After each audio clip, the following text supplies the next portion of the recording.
Immunity को चकमा दे सकता है। जी हाँ, मैं बात कर रहा हूं कोरोना वायरस के 2 वेरिएंट के बारे में, जिसको लेकर के दुनिया की चिंता बढ़ गई है। तो आइए जानते हैं वो 2 वेरिएंट कौन कौन से हैं।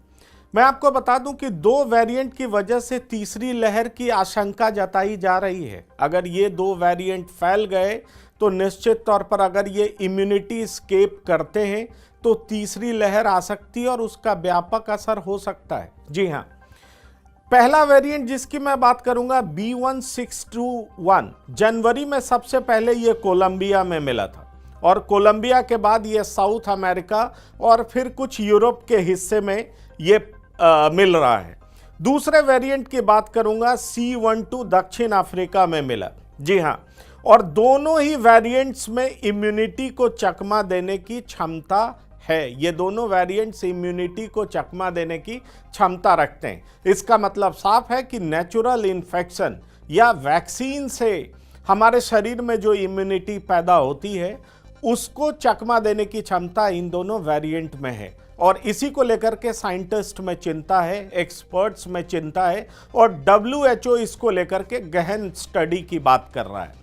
अब आइए जानते हैं म्यू वेरिएंट को WHO ने वेरिएंट ऑफ इंटरेस्ट की सूची में डाला है। जी हाँ, म्यू वेरिएंट कौन सा है?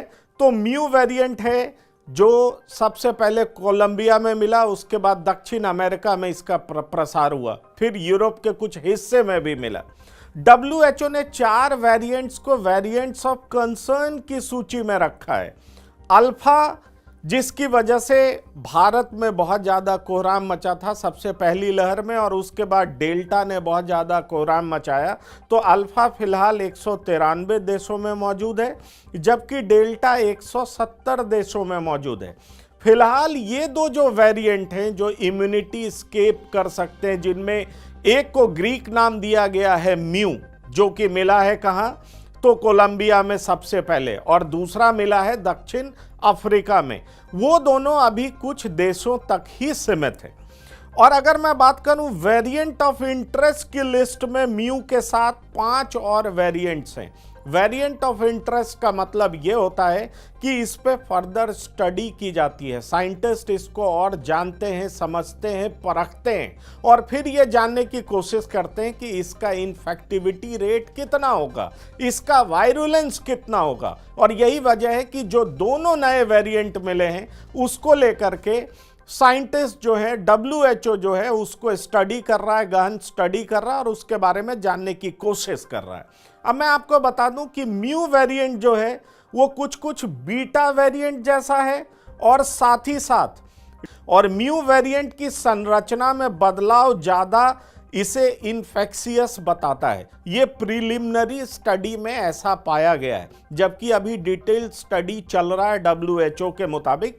अगर मैं तीसरी बात करूं कि इस वजह से अगर म्यूटेशंस उस प्रकार का होता है तो हमारे अंदर जो भी इम्यूनिटी तैयार हुआ है, शरीर का कवच जो बना है जो हमें वायरस से बचा सकता है, और इतना ही नहीं, ये चकमा भी दे सकता है और डायग्नोसिस में आ भी नहीं सकता है। आपने देखा होगा, सुना होगा कि जब डेल्टा वेरिएंट से भारत ग्रसित था तो बहुत सारे केसेस ऐसे भी आते थे जो RT-PCR टेस्ट या एंटीजन टेस्ट में पता नहीं चल पाता था कि वाकई कोरोना पॉजिटिव है या नहीं है।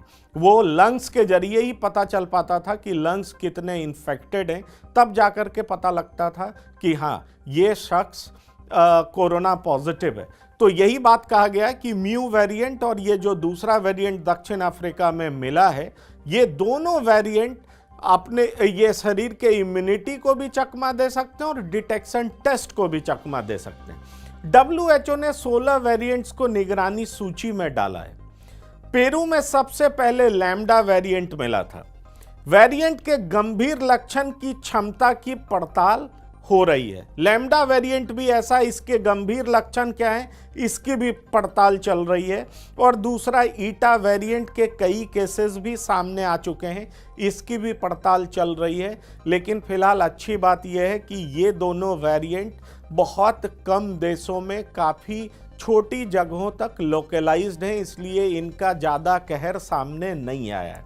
अगर मैं आपको ये बता दूं कि ये जो 2 वेरिएंट हैं, मेनली B1621 और C12 जो दक्षिण अफ्रीका में मिला है और ये कोलंबिया में मिला है, इन दोनों वेरिएंट्स को लेकर के ये जरूर चिंता जताया जा रहा है कि ये इनमें इम्यूनिटी को चकमा देने की भी क्षमता है और साथ ही साथ डिटेक्शन टेस्ट को भी फेल करने की क्षमता है। और अगर इसका प्रसार हमारे देश में होता है तो निश्चित तौर पर ये तीसरी लहर की भी वजह बन सकता है और एक्सपर्ट्स के लिए चिंता का विषय बन सकता है। लेकिन फिलहाल ये प्रिलिमिनरी स्टडी में आया है और मैं आपको ये बता दूं कि अभी ये दोनों वेरिएंट कुछ ही देशों तक सीमित हैं।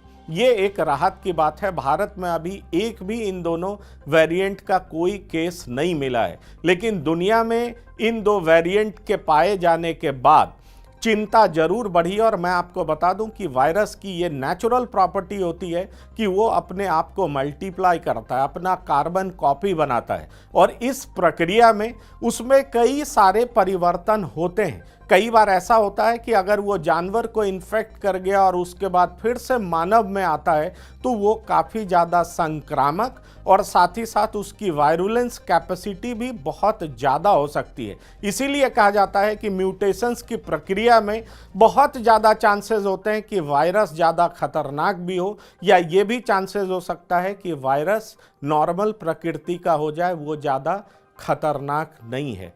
तो ये वायरस की प्रॉपर्टी होती है, इसीलिए हमारे बीच कई तरह के वेरिएंट्स सामने आए हैं। एक का नाम ग्रीक नाम दिया गया है जो कोलंबिया में मिला है सबसे पहले, और दूसरे का अभी कोई नाम दिया नहीं गया है और दोनों प्रिलिमिनरी स्टडी में पाया गया है कि दोनों हमारे इम्यूनिटी को चकमा दे सकता है, डिटेक्शन टेस्ट को चकमा दे सकता है। लेकिन फिलहाल भारत में इन दोनों वेरिएंट के कोई मामले नहीं मिले हैं, ये राहत की बात है। लेकिन WHO ने चेतावनी जरूर दे डाली है और इस पे गहन अध्ययन चल रहा है, स्टडी चल रहा है। फिलहाल हेल्थ क्लास में इतना ही।